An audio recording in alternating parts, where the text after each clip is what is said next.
Writing skills. Creative writing skills. Writing should encourage creativity. Skill of creating must be instilled in children of all social backgrounds. Teachers need to teach grammar and spellings yet polish the imagination of students. Students should be taught to note down creative ideas whenever they come to their mind. This habit can be developed by carrying a notebook with them. The more we practice creativity, the more it is generated. Imagination must be extracted from the mind and used on paper. The mind can think of a possibility of something extraordinary which should be transferred to paper. Writing skills, grammar and vocabulary. These are important tools for creative writing. Sometimes, students are creative in their thinking but not in writing. Here is where the teacher needs to help them with grammar of sentences to remove the barrier to creative writing. Students should not be discouraged if there are grammar mistakes. Build confidence in students to enhance their creative writing skills. Vocabulary is like hunting for words. Teachers can display words on the walls of classroom to reduce students' struggle for the right words. Although reading is a great way to increase vocabulary, but words close in meaning to the idea in mind should be easily available. Lesser vocabulary would discourage the student to write creatively. Writing skills, spelling. Spelling is very important for academic writing as it is usually marked for in assignments.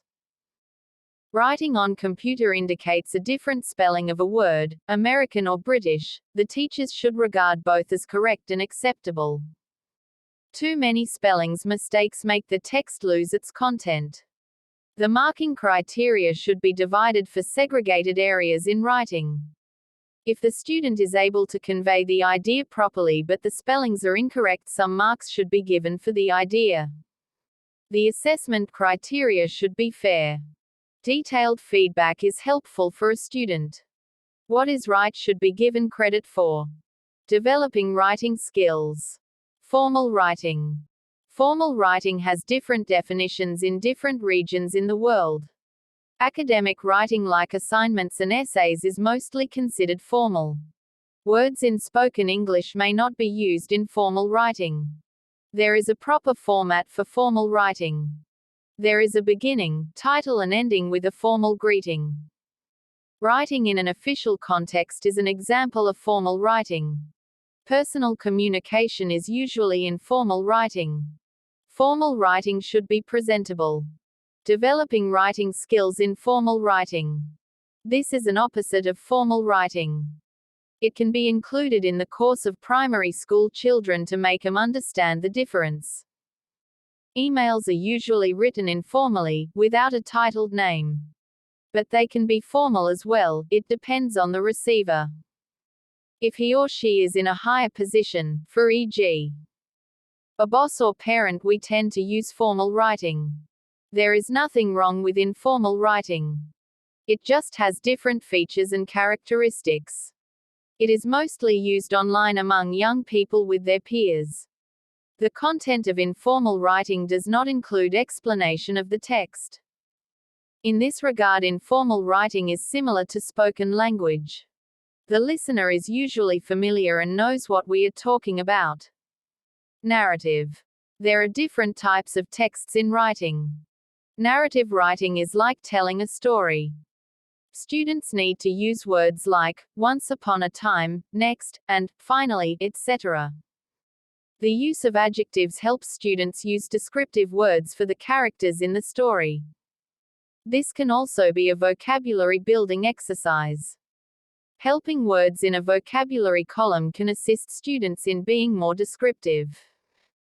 Narrative writing usually has a sequence of events and characters to add life to the story. Linking phrases are also useful for narrative writing. Students are usually required to write a narrative in exams. Types of text: argumentative. It is similar to debates, but debates are oral and argumentative is a written form of debates. It is usually an argument between two people. There is a point taken with two sides on a coin while both sides are trying to prove a point. There is a sequence in the dialogues from both sides. One point is being discussed and then there is a counter-argument. Both sides of the argument are to be taken into consideration. Opinion of both or more parties should be included in the dialogue writing. Punctuation is very important in the conversation to make the dialogues clear. Without punctuation, the arguments won't be shown like a dialogue. Some words which are used in spoken language can be used in argumentative writing as well, for e.g. In my opinion, I think, such phrases will make the argument evident. Polite phrases can be used according to the scenario, for e.g. Thank you for your opinion, but report. It is based on reported speech, when you transfer the information in your words. It does not use actual words spoken, known as direct speech. Reported speech is a part of grammar, known as indirect speech.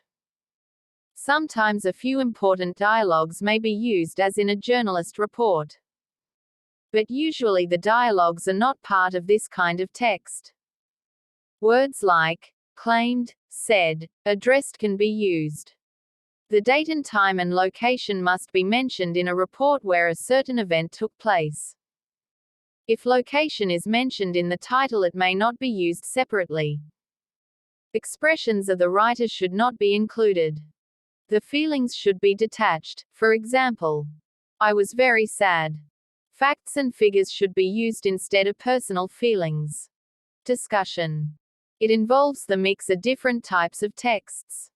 But it does have some features. It does not include confrontation of many opinions coming from opposite sides, rather opinions would be agreeing with each other.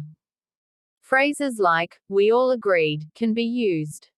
The information should be factual. Some discussions may not depend on facts. Students should be encouraged to watch discussion to see which ones are coming from facts and which are based on emotions. It has some significant phrases like using, I have been told, I think my opinion should be added.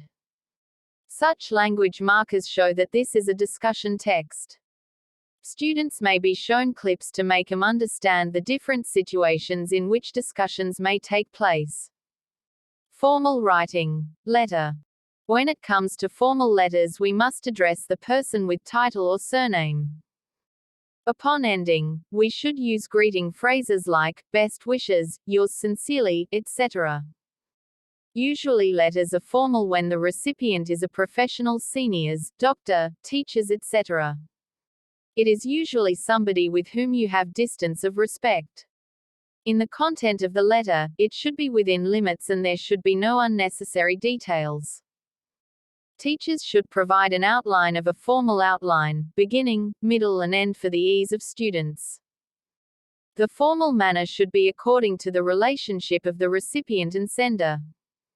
The details in the letter should be relevant to the issue at hand and of course respectful. It has to be to the point and precise. Formal writing. Salutations. These are phrases like, dear father, or dear friend, etc. Sometimes we use different salutations for respectful relations. For informal writing, we can just use hi, hello.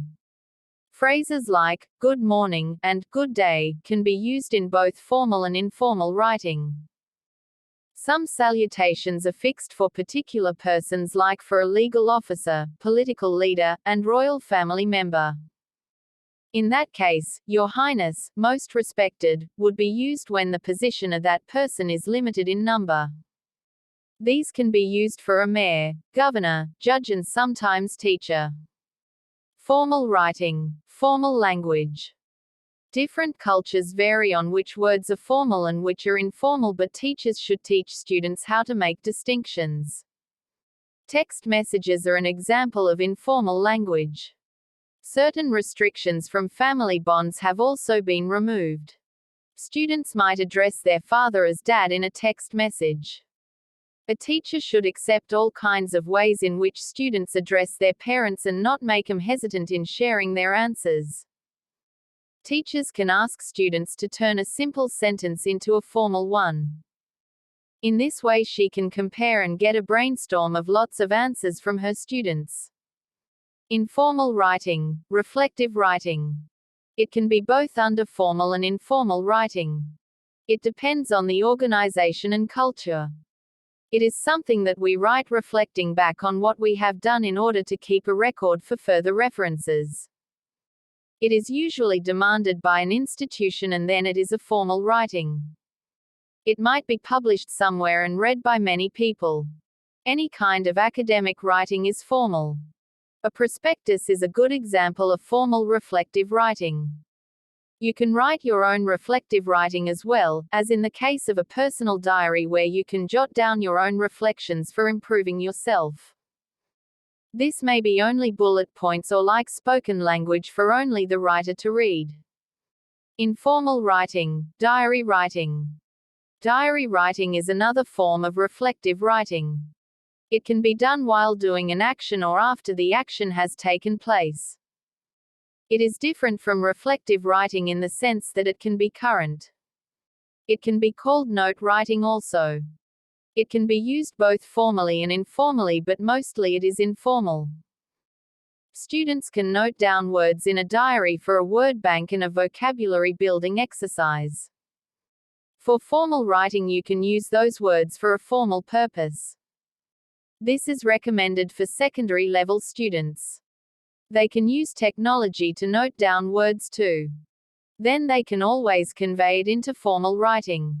Informal writing, building characters. We often build characters in narratives, dialogues, dramas, and stories.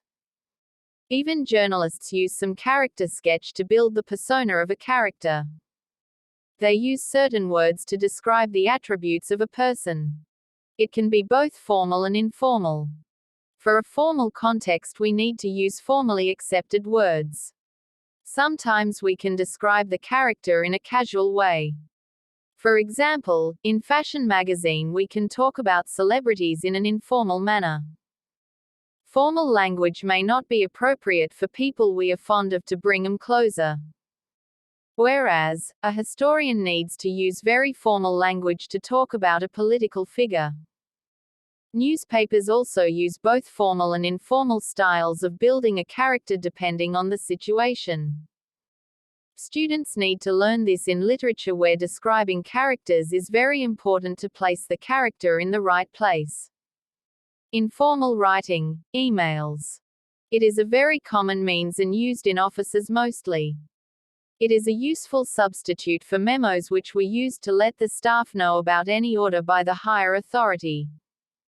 It can be formal when you have to email a person who is higher in position and age or in a senior office position. An informal way can be as if it is a chain of communication just like a conversation. The thread can continue informally within an online group. It is like responding as if we are talking to a person. Emails have the advantage of replying instantly. You don't have to seek vocabulary as you can use words of your mother tongue, whereas one cannot take the risk of using other languages in a formal email. Students must be able to identify and compare the differences.